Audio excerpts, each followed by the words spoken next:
Happy, glorious, glorious Thursday. Wow. What a crowd, huh? Glorious crowd. What a week for crooks, schemers, and liars, otherwise known as Democrats. Oh. That was cheap, and I apologize. Not really. But it's part of a new segment I like to call... These are terrible people who suck. Oh, thank you. That was created by my nephew, Alan, for his art class. They like to keep the inmates busy. He'll be out in 3 years. So first, during questioning by special counsel John Durham on Tuesday, an FBI analyst claims the FBI offered ex-British agent Christopher Steele $1 million if he could corroborate the allegations against candidate Trump that were made in the dossier back in 2016. Now, talk about creating an incentive to lie, offering 7 figures for a P tape. Hell, I could have made one for him for $500 in the Fox News men's room. Or best offer. Neil Cavuto owes me a favor. Plus, he looks good in a wig and can do a Russian accent. But why so much money? Could it be that Steele would need part of that money to pay the corroborators? He gets paid, perhaps, to pay off witnesses. It's entirely possible. At any rate, the whole thing is seedier than a pumpkin carving contest. Perhaps if the Republicans had done this, the media might care. Meanwhile, President Biden said Tuesday there will be consequences for the Saudis not delaying the cut in oil production until days before the midterms in order to help the Dems. And they said Trump was damaging relationships with our allies.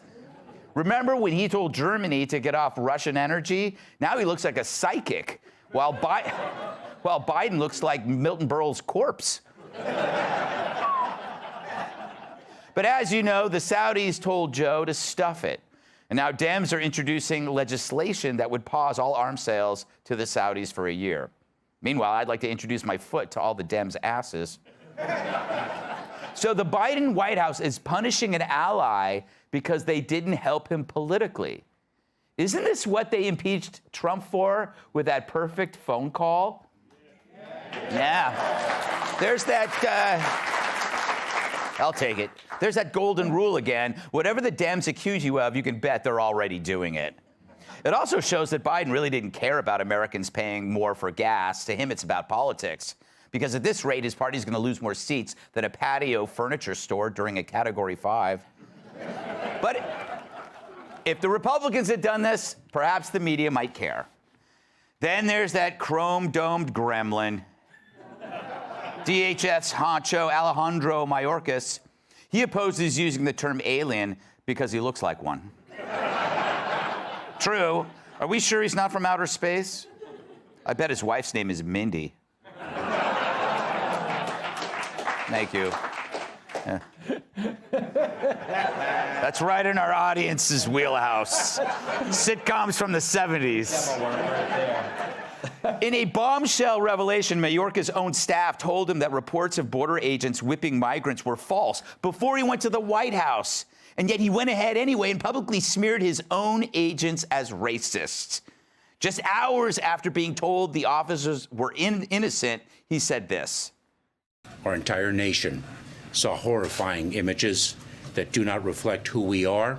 We know that those images painfully conjured up the worst elements of our nation's ongoing battle against systemic racism. Hey, asswipe. We know who we are. It's not who you are. A lying, backstabbing, power-hungry, finger-pointing dirtbag who would sell out his own mom at the drop of a hat. He's a scumbag. I know that could be defamation. I got applause for that. I probably shouldn't say that because I don't want scumbags to sue me. But he let his agents twist in the wind for some political advantage, perhaps to shift the media spotlight away from his disastrous leadership to the agents' fabricated racist behavior. And the media bought it, even though it's pretty hard to use a whip while you're on a fast-moving horse. You'd end up whipping yourself, like when Hemmer and I role-play. Sorry. And even after it was obvious they were wrongly accused, he promised there would be an investigation. And there was. It took a year. And though it cleared the agents, they still face punishment for other so-called violations. And what would those be? Doing their job amid the border chaos caused by this White House? Failing to wash the mud off their uniforms after a hard day's work? Using the wrong pronoun when addressing the horse? I think it's neigh. I don't know. The worst part, Mayorkas was clearly unfair on purpose. And as you know, that's the media's job. So what does all this corruption have in common? Well, it's Democrats doing the dirty deeds, and they're doing it all in plain sight. And you can only do that if you have help, a protective big brother, or a big sister, or a big brother who was once your big sister. Have I covered all the new categories? And that's the media, who turn off their cameras and close their notebooks whenever Democrats scheme. You could argue they're the real scum, because without them, the political scum wouldn't have cover. But in a just world, the people who pushed the Steele dossier would be occupying the very cells that a lot of the January 6th protesters are occupying right now. Biden would be impeached for trying to get the Saudis to help the Democrats. Or the 25th Amendment would put him in a nursing home. Hopefully, one not being run by Andrew Cuomo. But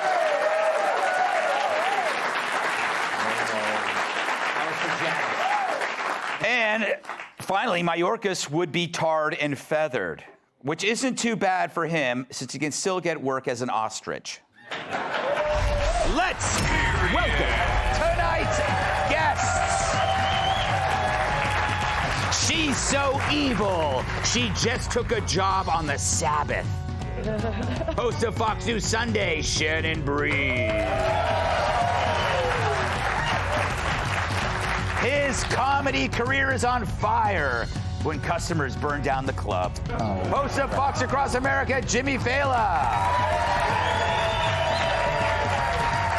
She's like a squirrel, tiny and cute, but might have rabies. Fox News contributor, Kat Timm. And he's so powerful, the National Weather Service names his sneezes. That's good. My massive sidekick in the NWA World Television Champion, Tyrus. There it is. Shannon, congratulations on your new job. Thank you. You lobbied against it, didn't you? I lobbied it. That's why I called you evil, because I wanted them to move you to Sunday and turn it into the Black Sabbath. Oh, no. Yes. We bring lights. Yes. But that got very good. And now we have dreamy Trace Gallagher. I know. Yes. I need to talk to you about the nicknaming situation. Although it fits Trace, I will give you that. He is dreamy. So Shannon, there are three elements to this monologue. The Mayorkas one thing is, to me, the most infuriating. But what bothers you the most and why? Well, I think about the fact that initially his comments were supportive of the agents. We are asking them to do an insane job down there at the border. So for their head boss guy to initially, look like he was coming to their aid, and then in the interim get an email that says the photographer on this thing says that didn't happen, and then to go make the comments that you played, I think that's really, really difficult to justify. Do you think he might have not known? I mean, or let me put it this way. Do you think that Biden also knew and didn't care either? I don't know. We have the email because, somebody FOIA'd it, which is the way we get answers in Washington. So we know that the email got to Mayorkas. That we know for sure. So why he decided to make those comments after he'd initially been good in defending the agents, saw the email defending the agents, and then changed his story, raises a lot of questions. It does raise a lot of questions. I love how you used FOIA'd as a verb. Yeah. Only a Washington person would do something that nerdy. It's not a real word, Shannon. It is in Washington. I'm beginning to think they made a mistake putting you on Sunday. Yeah. You're no Chris Wallace. And that's a good thing. That's true in a lot of ways. I'm kidding. Or am I? I don't know. Jimmy, isn't it funny that what Joe Biden is doing with the Saudis is exactly what they accused Trump was doing with Ukraine. Oh, spot on. And to be clear, he's only mad at the Saudis because they gave him oil cancer back in the 70s. That's true.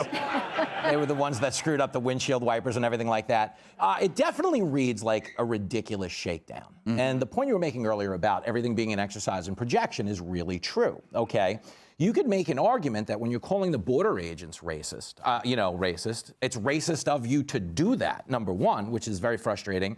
But the bigger issue there is like Mayorkas is the Jussie Smollett of, Homeland Security people. The only thing he left out is that the migrants were going to Subway and the agent said it was MAGA country. But, by the way, I think, Jimmy, I think they're applauding your Brokeback Mountain casino shirt. There's that. They're into that. No, they're into that, Gutfeld. Yeah, the devil went down to Chelsea. Yeah, people like the gay magician look. I got to be honest. But I think this is all symptomatic. If you look at all three rolled into one, of a president that gets rolled a lot. Like he's not really in charge. Like they went with this narrative that, hey, the border's a disaster for us politically. Let's make the conversation about fake racism. Okay, the Saudi thing, just the same. The green energy deal that Biden should know better than to support, he can't overcome. This is why, in a nutshell, if you just look at Biden, he should step aside for somebody younger like Moses. That's impossible. Moses isn't alive. Jimmy, be real. Kat, what pisses you off the most in these stories? Yeah. Is it the Saudis? Is it this Christopher Steele? The FBI offering, that's our money. Yeah. Plus, I don't understand how anyone could have ever believed the P tape was real. Yeah. Just because I think that Trump was probably better at revenge than that. Yeah. Like if somebody came up to me and was like, that hotel that you stayed at that one time, a bunch of people just peed on the bed. Yes. I'd be like, okay. Yeah, so what? I'm not staying there tonight. Yeah. I will, though. That's not how that works. The Saudi thing, for all the obvious reasons, upsets me. But then also, part of the reason why we're so desperate for oil is Biden doing all these things to decrease our supply of oil and then being like, oh, no, where's all the oil? Yeah. And the prices are higher because there's less of it. That's pretty basic stuff, and that's how it works. But we're going to keep having problems unless, they can actually look at themselves. Yeah, and it's also, like I said yesterday, a sneaky replay of hiding the Hunter Biden tape. Just the timing of something that might hurt them, they bury, Tyrus. Last word to you. We have to stop giving this administration the benefit of the doubt. We have to stop doing that. He 1,000% knew what he was doing. But let's remember during this time, what was the plan? It was to bring down law enforcement across the board. So this man had the audacity to go on there knowing full well that calling these agents what he called them didn't just affect the agents, their families, their neighborhoods, their friends, how they're looked at. They put their lives in danger. For what? Because it's the progressive agenda, tear down law enforcement. This was a carrot. They had a picture that looked bad. And how many times have we seen this with law enforcement? How many times have we seen the last 8 seconds of a video where they're taking down a suspect who's been resisting arrest for 5 hours? We see the last second of it and they're racist cops who were basically fighting for their life. Now, bad things. I'm not talking about them. I'm talking about the good cops who can't go to work anymore or don't work anymore because of like this. So. And the fact that he didn't step down immediately, the fact that the president why should he step down? The president literally backed him up. Yes. And said there would be consequences. Well, where's the consequences for you guys? And they still have the balls right now to still administrative leave pending. He doesn't have the ability to step down. We got, 23 days? Yeah. I would ask if Republicans take the House or the Senate, the first order of business is getting that man out of his job. Rousing applause. All right. You want him to take my job. Never applaud more for him than you do for me. Didn't you sign a waiver at the beginning of the show? Yeah.